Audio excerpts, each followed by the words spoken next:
Assalamualaikum warahmatullahi wabarakatuh. Let me introduce myself. My name is Pia Alpiana. My NPM 211040205. I am class 8C now. I take this video to complete the task of SP Statistik Pendidikan. The image above is a table of present and post-test data from two groups of students. There are experimental and control class. The number of students observed was 25 people in each other group. 25 people. I wanna explain about the table purpose. This table is used to compare the effectiveness of a treatment or learning method in the experimental class compared to the control class by looking at change in scores from present to post-test. Let's calculate the average or mean pre-test and post-test scores for each class. For the first is experimental class.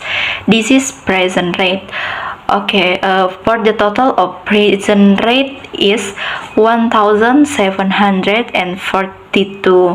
For the rate is 1742 divide 25 because the students was 25, so 1742 divide 25 become 69.68.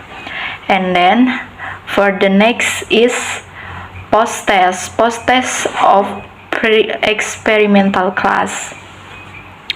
The total of post-test experimental class is 1882.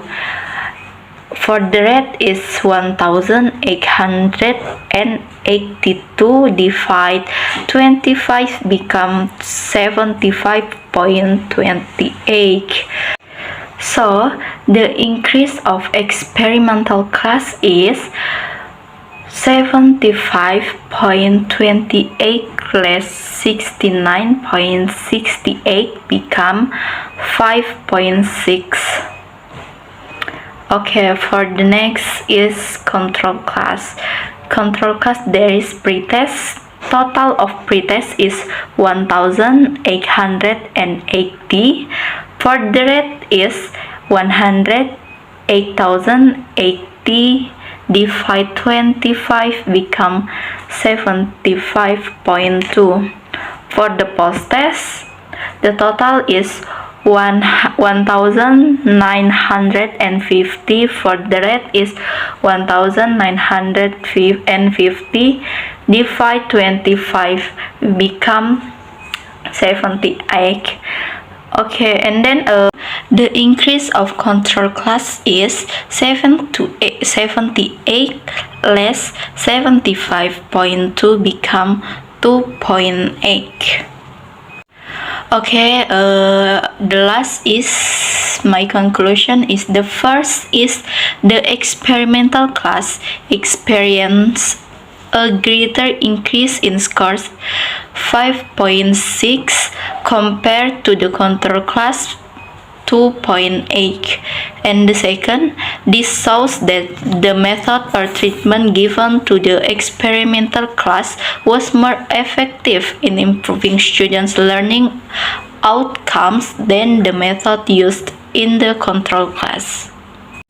I think enough for my explanation and I wanna say thank you. Wassalamualaikum warahmatullahi wabarakatuh.